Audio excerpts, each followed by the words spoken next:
Something that I found interesting from the recent Austin research report is that despite the advancements in technology, more than double the security professionals surveyed found that phishing's ability to bypass security detection is increasing rather than decreasing.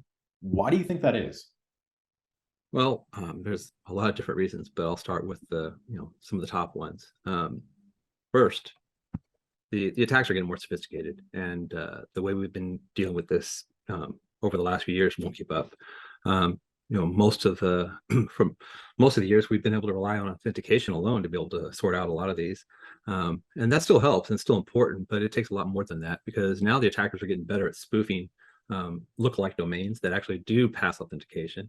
They also are really good at creating, delivering impersonations, and then using socially engineered attacks. And with some of those, by the way, they don't even have a link or attachment to inspect. They just have a call to action that leads to another attack. So those are really challenging. And we haven't even touched on some of the the really scary ones, like polymorphic attacks and time-based ones. But the second point I want to talk about also, there's just the sheer amount of attacks that we're dealing with. It's important to note that attackers now, they have access to a massive amount of data to be able to use. For instance, if you look at the ROC U22 list, has over 8.4 billion sets of credentials that they can draw from, and they recently found that it only takes about 500,000 of those passwords to breach 99% of just about any system. So that's scary by itself. But the attackers are able to make use of automation to be able to use all that data to launch attacks and targeted attacks at that.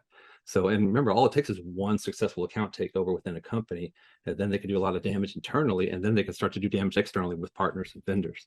And then the last thing is time-delayed attacks. That's something that's on the rise. And what those are those are messages that come through. They'll have a link or an attachment that's scanned, and without any sort of malicious findings, gets delivered to the inbox. And then the next day, that same link or the same attachment is now malicious.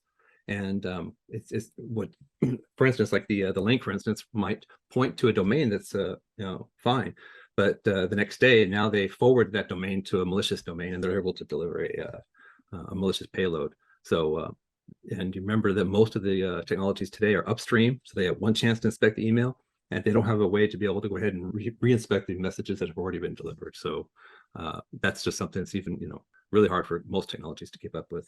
That's pretty unsettling. So, are the attack methods evolving faster than the security technology itself? Yes and no. Yes, with most phishing solutions used today, because most of them still largely are rule-based upstream solutions like a secure email gateway.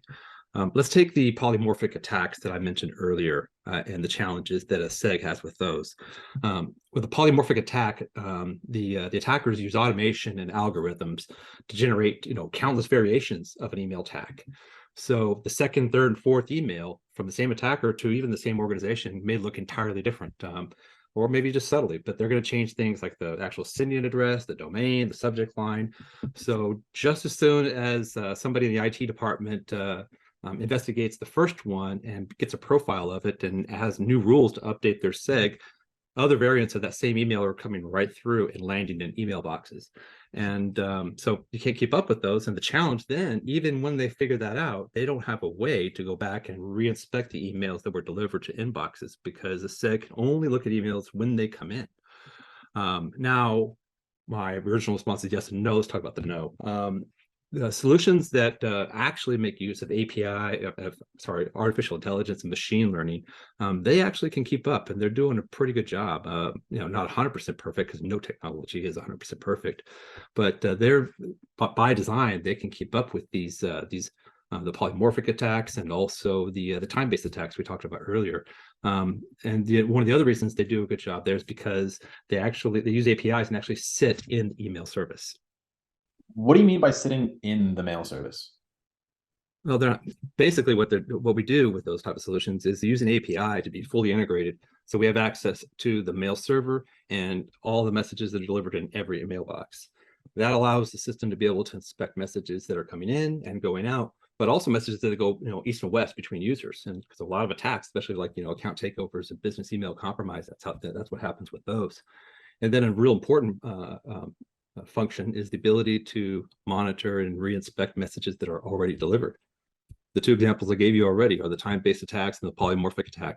Those are perfect examples of why you need an API-based solution to be able to monitor and reinspect messages that are already delivered. Well, that makes me feel a bit better. Yeah, and then on top of that, now we have to deal with collaboration apps, by the way. I'm going to have to stop you there. I know that they talk about that in the Osman research report, and we'll have to save it for another video.